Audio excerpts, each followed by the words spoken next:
Faith seeking understanding, knowing our faith. So tonight, ang ating tatalakayin is about the sermon of Father Saint Jean Vianney. So before we start, let us have a opening prayer. Brother Ramel. Okay, Padak. Sige. Brothers and sisters, let us pray. In the name of the Father, and of the Son, and of the Holy Spirit. Amen. Come, Holy Spirit, fill the heart of your faithful, and kindle in them the fire of your love. Send forth your Spirit, and it shall be created, and you shall renew the face of the earth. O God, who by the light of the Holy Spirit did instruct the heart of the faithful, grant that by the same Holy Spirit we may be truly wise and ever enjoy his consolation. Through Christ our Lord. Amen. In the name of the Father, and of the Son, and of the Holy Spirit. Amen. Thank you, Brother Ramel. Welcome po, Doc. So, Nawala good yata yung evening. presentation mo, Doc. Sige lang, ano ko lang, pakita ko. I-greet ko muna ang andito ngayon. Oh, Brother Captain Ayan. Hello, good evening. Sis Emma, Sis Evelyn, Sis Flor de Lisa, Sis Larnie, Sis Leia. Hello, Brother Mac, Sis May, Brother Naven. Hello, Sis Sarah, Sis Sharon. Good Medyo evening. tayo ngayon. Good evening, sis. Okay. So, dito ako ngayon sa Manila. May conference kami sa related pa rin. Hindi ko pa masabi kasi hindi kami allowed sabihin kung ano yun until matapos yung conference. Now, kaya hindi pa kami nagsishare ng mga picture o mga posts. I-share ko na lang after. So, share screen.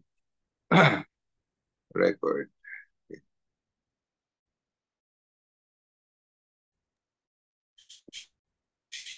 Share. Share.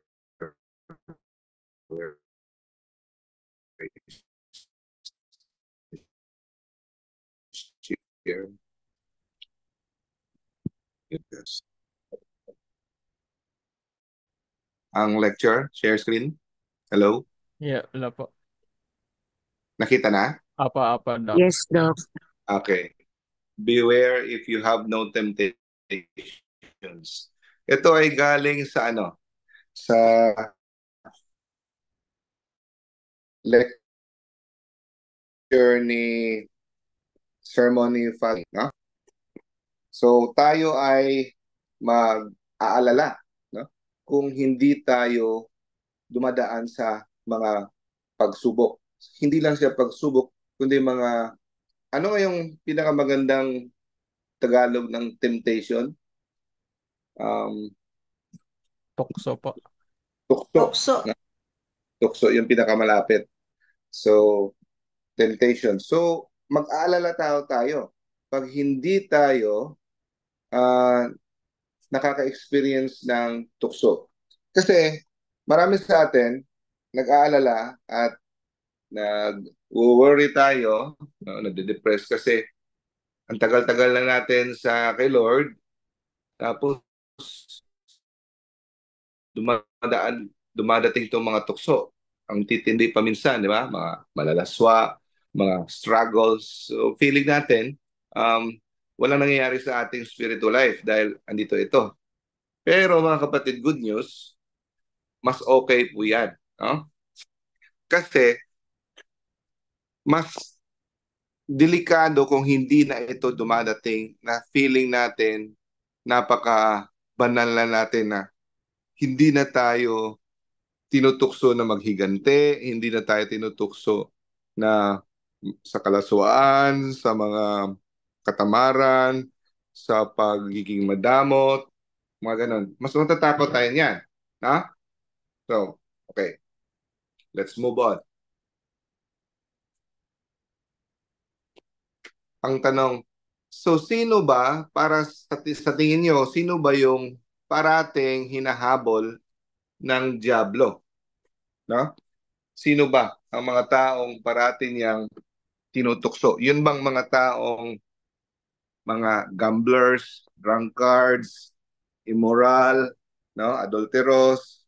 Yan sila ba 'yon? Mga immodest, mga shameless, no? Mga walang hiya. Hindi po. Okay?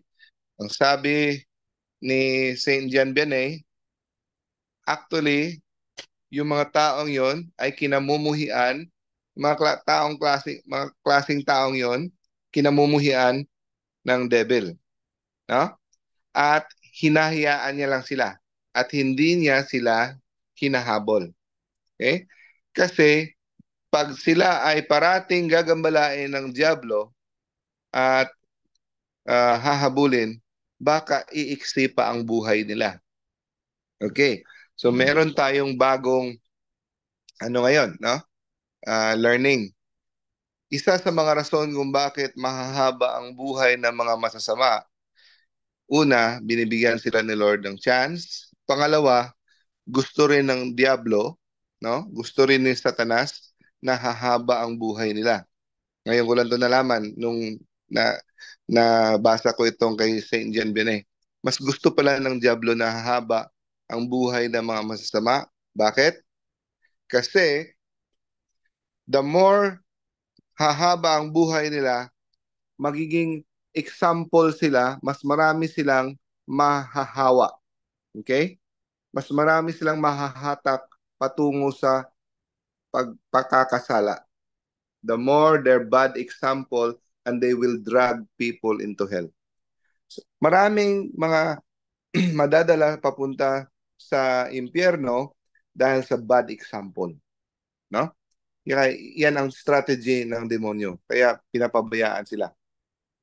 Now, sabi ni Saint John Benet, kung ang isang hold-upper ay parating uh, imumungkahi at itutulak ng Diablo na mang-hold up parate, edi mas malaki ang chance niyang mahuli, makulong, or mamatay. No? Kaya ayaw niya yon. Kasi wala na siyang magiging example. Kaya gusto niyang humaba ang buhay ng mga makasalanan. At example, ang isang lasinggero, kung parati niya itong uusugin na hihikayatin na uminom parate, madaling mamatay ito sa masira ang atay at mamatay. Kaya minsan na pinapabayaan niya lang. Okay? Para maging mas marami pa siyang madala patungo sa buhay pagkakasala. At ang example dito ni Saint John Benet, kung ang musician sa isang dance hall, no? Life of a musician, or ang owner ng isang mga club or cabaret maker, or pag ito ay namatay, ma- maaga silang mamatay, edi malulungkot ang Diablo kasi wala na silang madadalang mas maraming tao. So, take note, yung mga musician sa mga masasamang clubs, no? Dance hall owner ng mga clubs na makamundo, mga disco, mga ganon. So magtataka ka, no? Bakit example ito ni Saint John Benet? Ibig sabihin, mag-ingat tayo kasi ito ay mga lagusan ng kasalanan, itong mga lugar na ito. Sabi ni Saint Augustine, no? Ang Diablo ay hindi niya pinapakailaman ang mga taong lubog sa kasalanan, no? He despises them, he spits upon them, no? Niluluwa niya itong mga taong to, niluluwaan niya, no? Pero hindi niya gagambalain. Okay? So, sino ngayon ang mga taong ginagambala at tinutukso at nilalagyan ng pagsubok ng Diablo? Ang sagot, yung mga taong handang ibigay ang lahat kay Kristo. Handang isakripisyo ang lahat para sa kanilang kaligtasan. No? And handang iwan ang mundo, no? Kung saan Kabaliktaran, yung mga taong makamundo, ito ay parating hinahanap, ang mga taong handang iwan lahat para sa kaharian ng Diyos. So ito ang gagambalain parati ng tukso, no? Ng Diablo. So in a way, itong lecture na ito is a hope, no? Good news ito at encouragement para sa atin na minsan nade-despair kasi bakit parati bugbog tayo sa mga tukso, no? Pero it is a good sign. Pero hindi lang matuwa ka lang dahil tinutukso ka, dapat may ginagawa ka. Dapat nilalabanan mo. Hindi sapat na ikaw ay tinutukso lamang. Okay? So, hindi lang isang demonyo ay ipapadala ng Diablo sa isang taong gustong iwan ang mundo. Gustong ibigay ang lahat kay Kristo, hindi lang isa. Milyon, sabi dito. Millions seek to entrap them. Okay? And then, kinuwento ni Saint Francis of Assisi na one time, pumunta sila sa field para gumawa ng ah, mga nipa, yung mga hat, no? Kinalabas niya yung mga kanyang mga brothers, magtutulungan sila para gumawa ng mga huts, mga maliliit na bahay. Okay. Now, may isang brother doon, nakasama nila, na binigyan ng gift ni God na makita niya ang kanyang guardian angel. At pinakita sa kanya ng guardian angel ang nakapaligid sa kanila na mga demonyo. 18,000 devils ang nakapaligid sa kanila. Naghihintay at nagintay ng oportunidad, pagkakataon na sila ay tuksohin. No? Now, nag-usap-usap sila. Para silang may convention, no? Na kung anong planong gagawin nila, nagpaplano pa sila. So, nagsabi ng mga demonyo, mahihirapan tayo dito kasi meron silang superior, no, na nag-guide sa kanila at sila ay mapagkumbaba. Mahihirapan tayo dahil sila ay napaka-humble. So, anong lesson makukuha natin dito mga kapatid? Humility.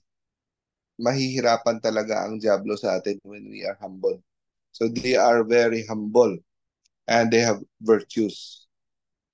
And then, detach sila sa kanilang sarili and attach sila kay Lord. So nakakonect sila kay God at sila ay hindi naka-attach sa kanilang self, meaning wala silang self-love. At meron pa silang superior na nag-guide sa kanila. So dito natin makakita mga kapatid, yung makaka-learn tayo dito na it it helps to be humble, to be virtuous, and to be detached from ourselves. At may nag-guide sa atin. No? Merong nag-guide. Hindi tayo nagde-depend sa ating sarili. No? Merong tayong superior or may mas nakakauna sa atin sa pag to guide us to learn from them. Okay? At ang sabi ng Diablo, hintayin natin na ang superior nila ay mamatay na. Pagkatapos kung mamatay na, ah, magpapasok tayo ng miyembro na bago na walang vocation. So ano ibig sabihin nito mga kapatid? Pag pumasok ka sa religious or priestly vocation, dapat meron kang vocation. May calling ka kay God. Tinatawag yan, hindi yan kusa na gusto mo. Pag, pag wala kang calling at sinadya mo dahil gusto mo lang, it will not work out. At hindi yan kasisiyahan ni Lord. So sabi, ang ginagamit pala ng Diablo para mag-infiltrate sa mga seminaryo, mga congregation, mga uh, place of religious, to infiltrate them, pinapasukan niya ng mga taong walang calling. Yung papasok na lang, may ibang mga plano, magpapayaman o magpapasikat o mangbibiktima ng mga lalaki o babae. Mga ganon. So, who will bring about certain slackening of spirit. So dito mga kapatid, makikita natin kung bakit nagde-deteriorate ang quality ng ating mga religious clergy dahil eto, slackening of spirit. So nakakahawa ang mga nag-infiltrate dyan. Tapos yung mga nag-infiltrate dyan, magiging formator at magiging ah, example, magagayahan sila at yung strictness in prayer and discipline, luluwag at magiging makamundo na. So yun yan. Now, so matandaan natin, sinabi natin kanina, 18,000. No? Tapos, di kalayuan, pumunta ang brother na yon sa isang town, nakita niya may isang demonyo na nakaupo doon sa may gate. Nagtaka siya, bakit nakaupo lang siya? At siya yung nagbabantay sa mga tao doon sa loob ng town or sa isang ah, lungsod. Tinanong niya ang guardian angel, bakit napakarami mga demonyo nakapaligid sa amin, pero isang malaking lungsod na ito, isa lang. Okay? At nakaupo pa at walang ginagawa. Okay?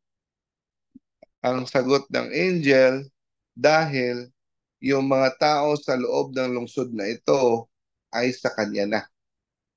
No? Nabubuhay na sila sa kasalanan.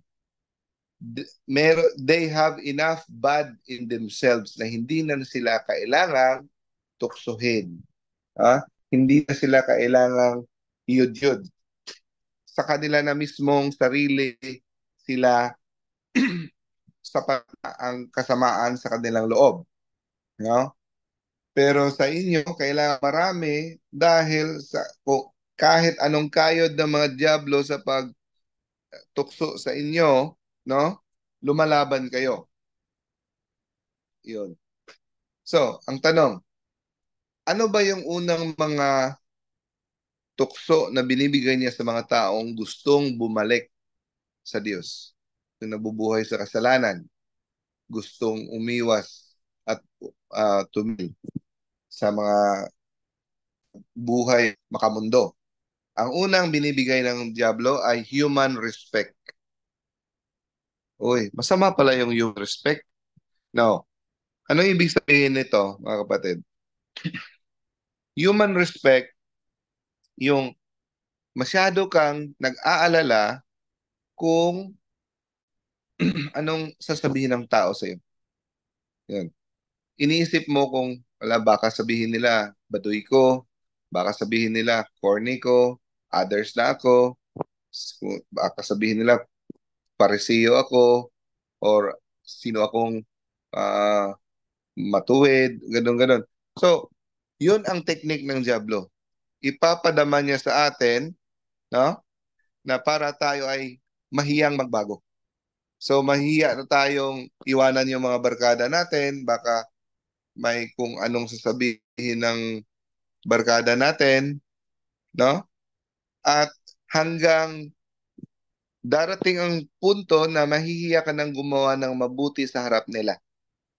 Mahiya kang mag-pray, mahiya kang mag-share ng God's Word, mahiya kang tumanggi sa inom, tumanggi sa mga bisyo, no? Mahiya kang tumayo sa iyong pananampalataya dahil of human respect. Tandaan natin mga kapatid, beware of human respect. Okay? Kasi sobra nating gusto natin yung respeto ng tao sa atin. Kaya hindi natutuloy. Hindi natutuloy yung ating pagbabalik sa Diyos. Yan ang una niyang binibigay sa atin, human respect. No? Now, kung hindi niya tayo makuha sa human respect, la- ta- lalo na yung mga taong lulong sa mga immoralidad, kalaswaan, yung mga ganon, gustong tumigil sa pornography, addiction sa mga ano binibigay niya? Despair. Yung sinasabi niya, kahit anong gawin ko, bumabalik pa rin ako sa dati kong gawi. Nahuhulog pa rin ako. So, kahit anong kumpisal ko, hindi naman ako naiintindihan ng aking confessor, yung mga ganon. At ang mga pagkakataon na mga tukso ay parating nakaharap sa akin kaya hindi ko ito ma, maiiwasan, hindi ko ito mahihindian. No?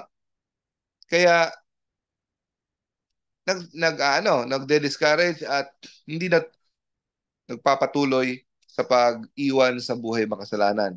So iyan ang technique ng ano ng Diablo.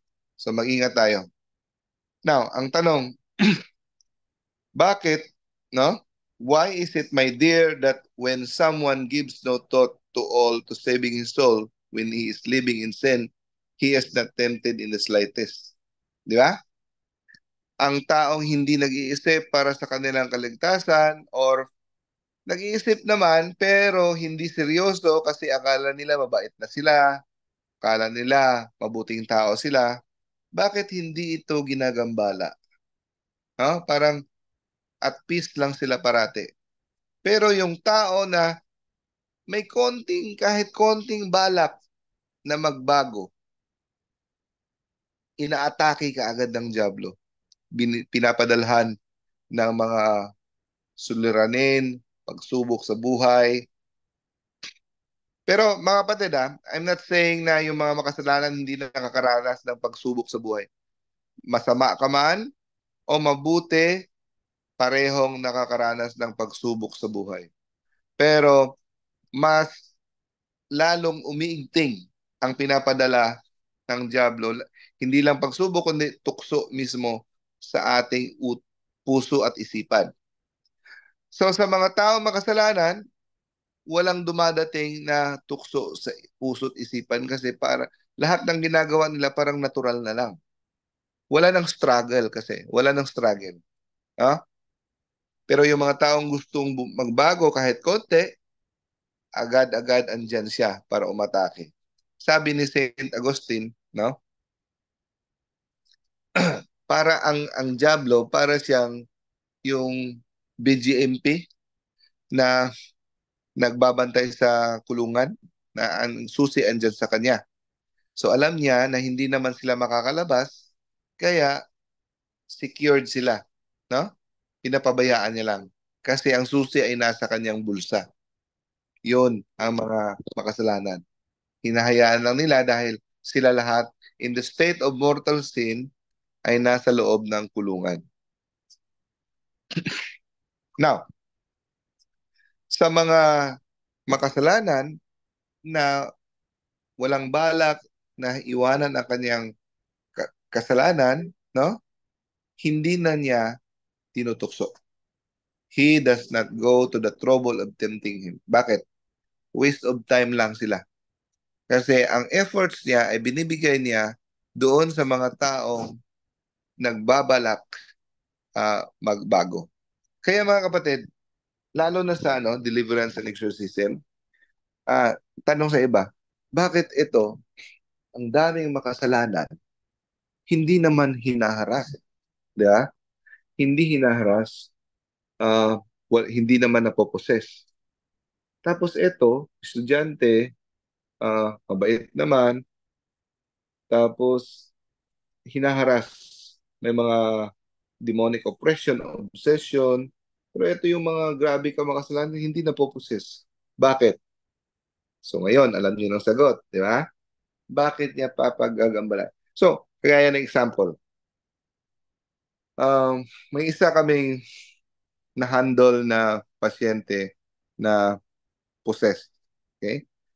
Nagtatrabaho siya sa isang school sa Osamis, hindi ko lang sasabihin, nakita siya ng mga putol na ulo na espiritu doon sa school. Pinapabayaan niya lang. So bukas yung third eye niya. At yung lolo niya may alagang sigbin. Ewan ko kung anong sigbin sa Tagalog. Pero ano yan, no? Parang demonic creature. Tapos nakakita siya ng mga taong, mga espiritu. Bayaan niya lang. Komportable lang. Parang nakakausap pa niya. No? Now, for ilang years, walang disturbance. Pero nung nag-lecture kami sa kanilang retreat at in-expose namin na about angelology and demonology, yung mga hierarchy of angels and demons, kung paano magano yung mga occult, nung gabing yun, kasama sa retreat, iyakan sila ng iyakan dahil sa retreat house na yon, parang may gustong pumasok na demonyo doon sa kesame at saka sa dingding, sa bintana. Lahat. Lahat sila nabulaw. Bakit? Ang tanong, bakit ngayon pa? Kasi kung nakapenetrate yung lecture sa kanila, na buksan ang kanilang isipan na may possibility na dapat iwanan na nila ang kanilang occult practice. Kaya sila inatake. Ganon. Ganon ang Diablo. Pag nakaamoy sila ng konting repentance na ito'y magbabago, doon ka aatakihin. Kaya huwag kang ma-discourage, mga kapatid, na sabihin mo na nung ako'y nagdesisyon na bumalik kay Kristo, grabe ang atake sa akin. Dadaan ka talaga sa stage. Kasi during the time na komportable pa ang buhay mo, no, nasa loob ka ng kulungan niya. At hinihintay niya lang niya kung kailan ka mamatay para dalhin ka niya sa impyerno. Kaya sa mga taong possessed, sa mga taong hinaharas ng demonyo, good news yan, mga kapatid. Meaning, nalalaman ng demonyo na may plano kang bumalik sa Diyos. Yun yun. No? So, hinahayaan niya na maging matiwasay, no, ang buhay at payapa ng mga taong makasalanan. Yung mga sa mga illegal, sa mga immoral, live-in, nag-artificial contraception, nagnanakaw, cheating, corrupt. Para yung, sabihin mo, nakakaingit yung buhay nila, matiwasay. Ah, nag-enjoy lang sila, no? Pa-restaurant lang sila parate, mga ganun lang. Ang dami nilang pera, pero ang pera nila galing sa corruption. Pero parang napaka-okay lang, no? Yun, hinahayaan sila to live in peace.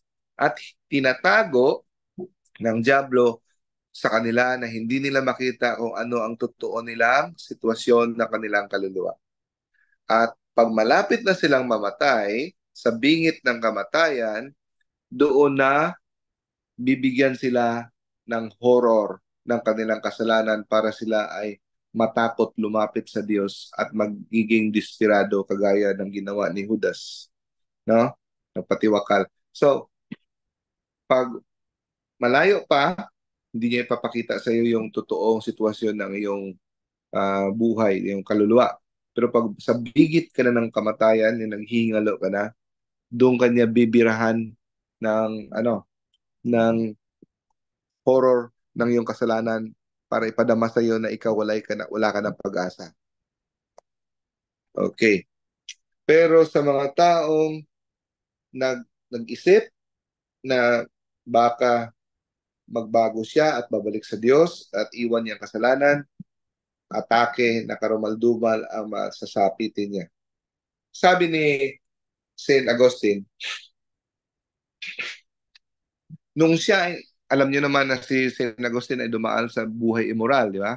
Nagkaroon pa siya ng anak sa isang babae na hindi niya asawa, di ba? Sa buhay immoralidad niya, sabi niya, wala siyang maalala na siya ay tinutukso. Wala siyang maalala na dumating na tukso sa kanya. Huh? At siya ay nabubuhay sa mapayapa ang buhay niya, sabi niya. Pero nung panahon na gusto niyang iwanan ang buhay niyang makasalanan, no? Doon na siya ginambala ng demonyo, umabot sa punto na kahit ang buhay niya ay parang mawala na, no? Umabot sa punto na para siyang mamamatay na sa grabing atake ng demonyo sa kanya. Okay? Ito ay umabot ng 5 years ang struggle niya, no? He wept bitter tears, nag-ano siya ng mga grabing mga penitensya para lang malabanan niya ang tukso ng Diablo. Ang tukso ng Diablo na parang gusto niyang bumalik sa dati niyang buhay, no? Pero binigyan siya ng tagumpay ng Diyos. Pero it went on for 5 years, no? So, yung struggle niya na isang araw na lampasan niya at hindi na siya nagkakasala, pagkabukas mahulog na naman siya sa pagkakasala. So, napakasakit nun, di ba? May marami tayong brothers and sisters na, Brad, paano ba to, Brad? Nagkasala naman ako. Kasi sabi ko lang parati, huwag mag-surrender. Bangon. And huwag umasa sa sariling kakayahan. Umasa tayo sa grasya ng Diyos. Pray, pray, and pray. Di ba? Now, si Saint Jerome din, nung yung bubuhay pa siya sa Rome, buhay makasalanan, at nag-decide siya pumunta sa Holy Land at tumira sa disyerto, sabi niya, sobrang tindi ng kanyang pagsubok at tukso, no? Nang tukso niya, gusto niyang bumalik sa dati niyang buhay, at ang description ni Saint Jean Vianney ay wala na sigurong santo na tinukso na mas masahol pa kumpara kay Saint Jerome. Siya daw ang pinakagrabing tinukso para bumalik sa kasalanan, no? Kasi ang nakita ng Diablo ay anong epekto nito sa mga tao kung ito'y makonvert ang taong ito. Meaning, marami siyang madadala patungo sa langit. Kaya, buong lakas ng impyerno, buong puwersa ng impyerno, binigay sa tukso sa kay Saint Jerome. No? Kaya, kung sa ano pa, mata lang, walang latay kay Saint Jerome.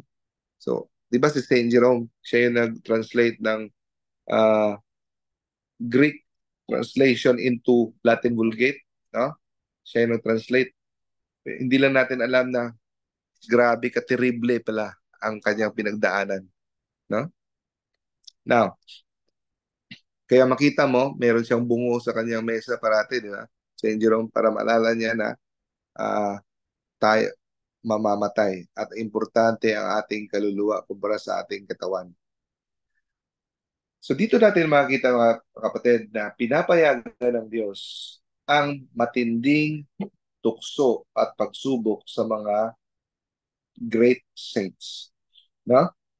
Sa mga great saints, the more temptation, the more great they are. Okay. Now, sa mga taong nabubuhay sa kasalanan, no? At tanungin na rin natin ating sarili kung nakakaranas ba ito. Bakit baka itong iniisip din natin, no?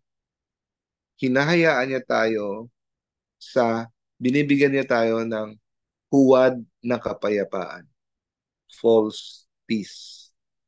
Dahil hinahayaan niya tayo mag-isip na dahil nakapagdasal naman ako or nakapagbigay din naman ako ng limos or tulong sa kapwa or hindi naman ako ganun kasama kumpara sa iba. Yun ang false peace na binibigay niya na magtataka ka, itong tao to, makasalanan, pero kahit siya ay may cancer na at naghihingalo, bakit parang wala lang sa kanya? Bakit parang hindi siya todo dasal, todo pagsisisi, no? For example, no? Kasi most of the time pinapakampante niya ang isang tao sa ganitong pag-iisip. Mabait ka naman na tao, nagdadasal ka naman, at nagbibigay ka naman, nagtumutulong ka naman, at hindi ka naman ganun kasama kumpara sa iba. So itong sinabi natin, binanggit natin ngayon, hindi ito sapat para makapasok sa langit, mga kapatid.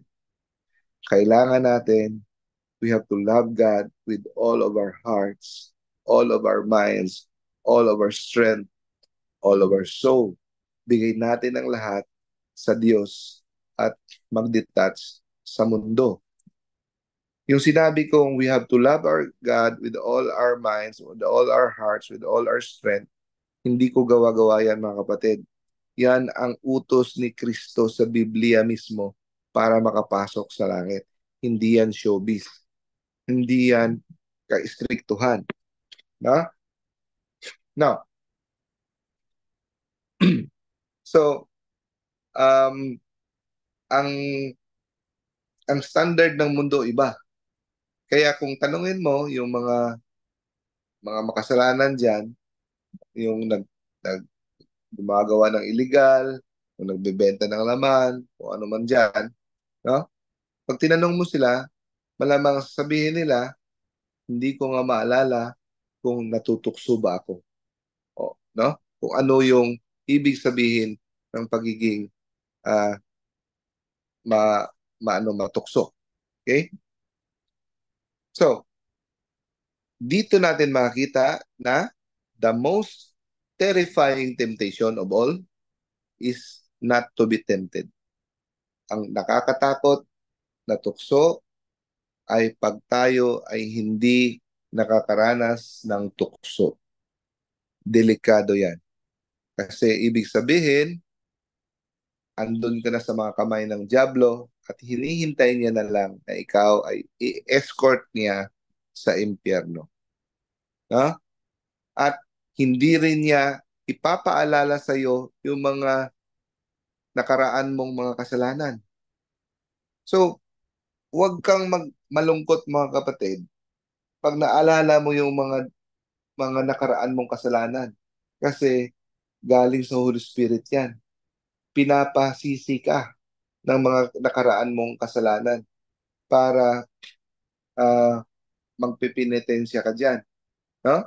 So, ang ginagawa ng Diablo, hindi kanya ipapa-experience kasi baka mamulat yung mata mo sa totoong estado. Okay? And the greatest of all evils, yung pinakamasahol sa lahat, hindi yung nasunugan ka, hindi yung na na-bankrupt ka o nawalan ka ng trabaho. Ang pinakamasahol sa lahat ay pag ikaw ay hindi na nakaka-experience ng pagsubok at tukso. Dahil ibig sabihin, ikaw ay pagmamayari na ng Diablo. Okay? Now, pag ang tao ay gustong bumalik sa Diyos, no? Kaagad binibigyan siya ng matinding pagsubok. If you have no temptation, sabi ni Saint Gregory, no? Because the devil are your friends. So the devil are your friends kung wala kang temptation.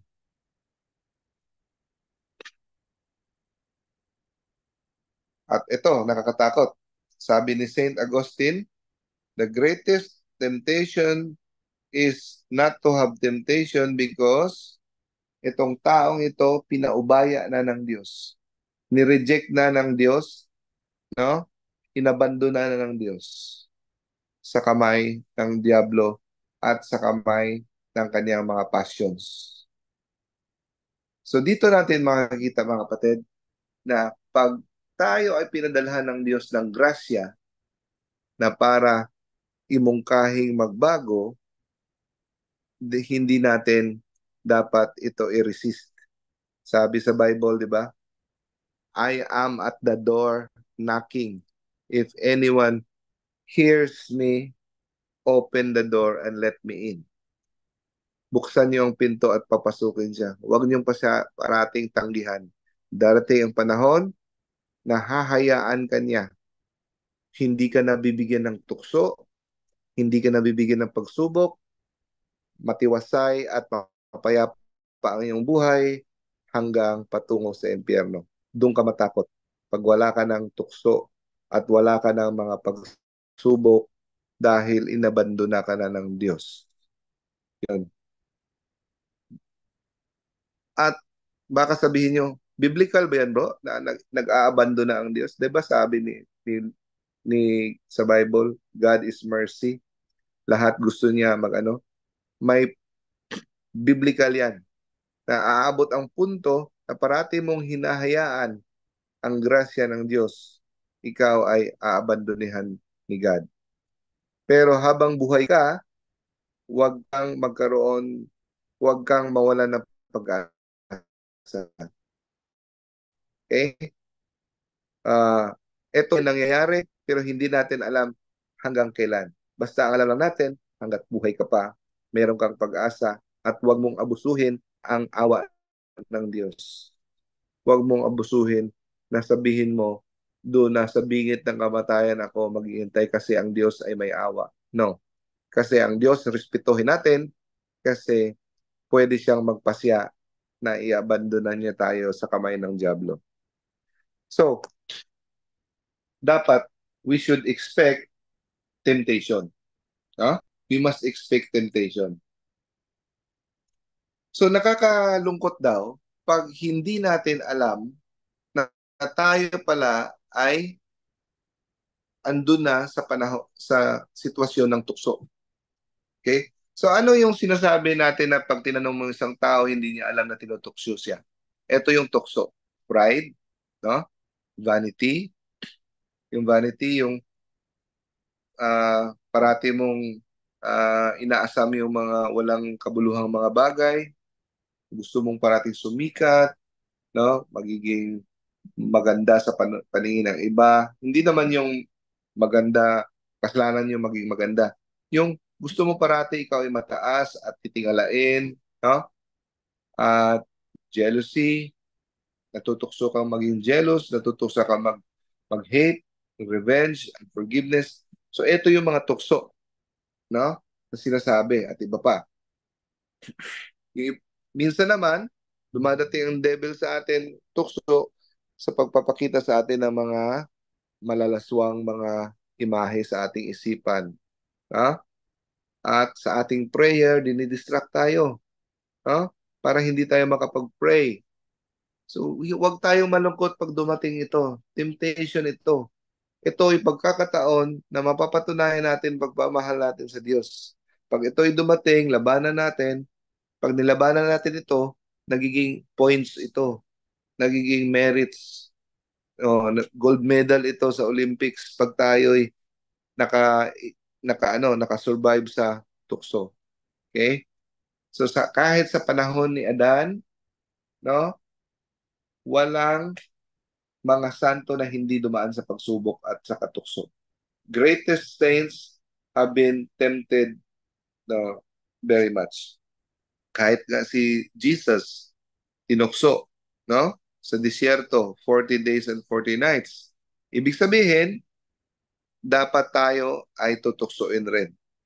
Ang Diyos, si Jesus nga, tinukso tayo pa. No? Dapat tayong dumaan sa pagsubok. Ano bang tukso kay Jesus? Ang bato, papagawang pan, tinapay. Tapos yung dinala siya sa mataas na lugar at ano, ipapalundag, no? At pag siya ay lumuhod, ibibigay sa kanya ang mga kayamanan ng mundo. So, tatlo yan. Pride of life, uh, pride of the eyes, lust of the flesh. So, ang lust of the eyes ay maiibsan natin through almsgiving. Lust of the flesh, ating malalabanan through fasting. Pride of life, malalabanan natin through prayer. Kaya, yun, prayer, fasting, and almsgiving. Now, bakit ba grabe magtukso ang diablo sa atin? Dahil nakikita ng diablo ang kahalagahan ng ating kaluluwa. No? ito ay very, very precious sa kanya na makadala ng ah, alam niya na kung ano kahalaga para sa Diyos ang kaluluwa. Kaya kung ito'y mahatak niya palayo sa Diyos, siya ay natutuwa. Kaya, warning sa atin mga kapatid. Ngayon, akala natin, strong na tayo, nagpe-pray tayo, nagpunta sa Blessed Sacrament, nagro-rosary, na umiiwas ang pagkakasala. Tapos, akala natin, steady yan. Hindi yan steady. Pwedeng bukas makakagawa ka ng mortal sin. Pwedeng ngayon masipag kang magdasal, bukas hindi ka makapagdasal. Kaya huwag kang magkampante. We should never cease to keep watch on ourselves. Kasi ang devil mag-deceive sa atin. Before we know it, bumalik na tayo sa ating dating buhay. No? Ano na tayo? Lubog na tayo sa kasalanan. So, huwag tayong maging kampante. Si Saint Francis, sabi niya, one time, uh, pinayagan siya ng Diyos na makita ang mga espiritu. So, nakita niya ang mga demonyo na gustong tuksohin ang mga brothers niya in the matters of purity.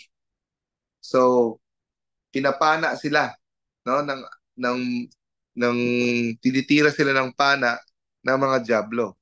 So, nakita niya yung iba niyang mga brothers na kasamahan tinitira ng pana, yung hindi tinatablan, walang epekto. Bakit? Because these people are prayerful, humble, no? And faith in God. Yung iba naman, hindi lang tinatablan, kundi umaatake pa balik sa Diablo at ang Diablo tumatakbo, takot, kasi matindi ito. So tatlong klaseng mga grupo ng mga brothers ang tinitira. Yung iba, hindi naapektuhan, nahuhulog lang ang pana. Yung iba, bumabalik talaga sa demonyo ang pana at sila ay nasasaktan at ano. So ito yung mga matitindi na mga brothers na mas grabe sila ka-close kay Lord at sila ay lumalaban sa Diablo. Meron namang iba na nagagasgasan lang na natatamaan sa dulo ng pana pero dahan-dahan pumapasok sa kanilang kaluluwa at sila ay naapektuhan. So dito natin malalaman mga kapatid na ang tukso ay dahan-dahan, pakonti-konti, pakonti-konti hanggang mapasok ka na niya ng tuluyan. No? So, kung gusto nating magwagi laban sa mga tukso, sabi ni Saint Anthony, gamitin natin ang nakasanayan na nating mga sandata. Ano ba yung nakasanayan na nating sandata? Kung tayo ay tutuksoin sa pride, na gusto nating yung, di ba? Hindi tayo mapagsabihan, gusto nating makilala tayo, gusto natin yung magtatampo tayo kung hindi tayo masyadong na-notice. Yung mga example ng mga pride. No? Pag tempted tayo ng pride, gagawin na, ka-counter ka agad natin. Counter natin, we have to humble ourselves before God. Yun ang counter. Dapat may gagawin ka, hindi pwedeng tinukso ka ng pride, wala kang gagawin. I-counter mo yung kabaligtaran ng pride ang gawin mo. You humble and abase yourselves before God. Now, kung ikaw ay tinukso na naman against purity sa laman, no? Tinukso ka, ang gagawin mo, didisiplinahin mo ang iyong katawan. Like for example, fasting or kung ano man dyan. Yung mga dating mga saints, naglalatigo sila, tumatalon sa mga tanim na may mga tinik, nilulublog nila sarili nila sa ice. Hindi ko sinasabi na gawin mo yan. Pero yun ang mga example ng mga saints dati na mortify. So, yung pinakamaganda yun natin gawin sa panahon natin ngayon ay hindi kung gusto mo mahilig ka sa massage, huwag ka magpa-massage. Kung gusto ka sa aircon, huwag kang mag-aircon. Kung gusto ka maligo sa hot water kasi nalamigan ka, sadyain mong hindi ka mag-hot water. Kung matutulog ka sa sahig na walang foam, yan example ng mga mortification of the body and uh, basic fasting, no? At the more tayo mag-iingat, gusto mong kumain ng chocolate, huwag ka muna magkain ng chocolate. Gusto mong magpamasahe o magnood ng sine, bigilan mo yung sarili. Yan example ng mortification, yung dinideny natin ang ating self. Now, kung ikaw ay tinutukso na hindi mag-pray, no? Natatamad ka mag-pray, alam mo anong gagawin mo to counter? Mas lalo mong damihan ang iyong prayer. Mas lalo mong damihan at mas lalo mong tagalan ang iyong prayer. No? The more we must increase in number. Yun ang counter. So, at ang nakakatakot na tukso, mga kapatid, ang sabi ni Saint John Vianney, yung tukso na hindi natin alam. So, paano yan? Hindi natin alam. Hingin natin parati sa Diyos na i-expose. Devotion to the $7 of Mama Mary. No? The the the $7 of Mama Mary, maganda rin yung devotion niyan para um, ma-expose yung ating mga hidden temptations na hindi natin alam. Kaya hingin natin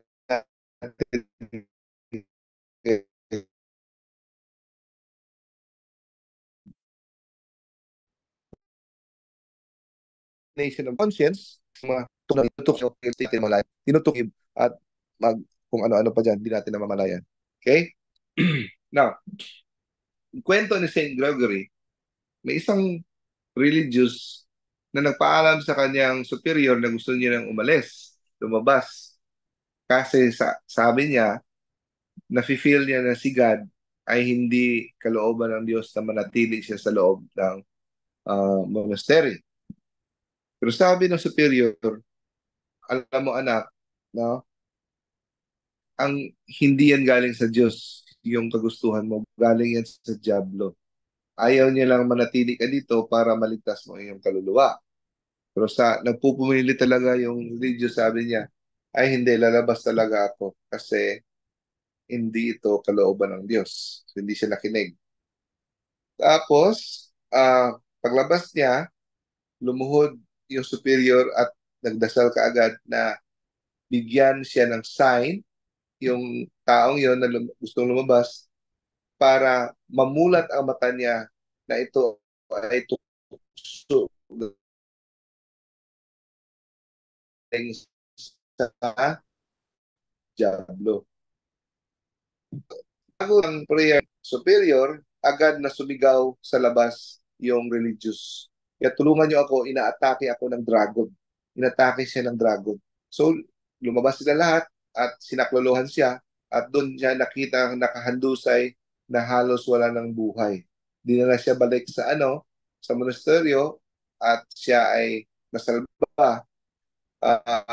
At doon niya na-realize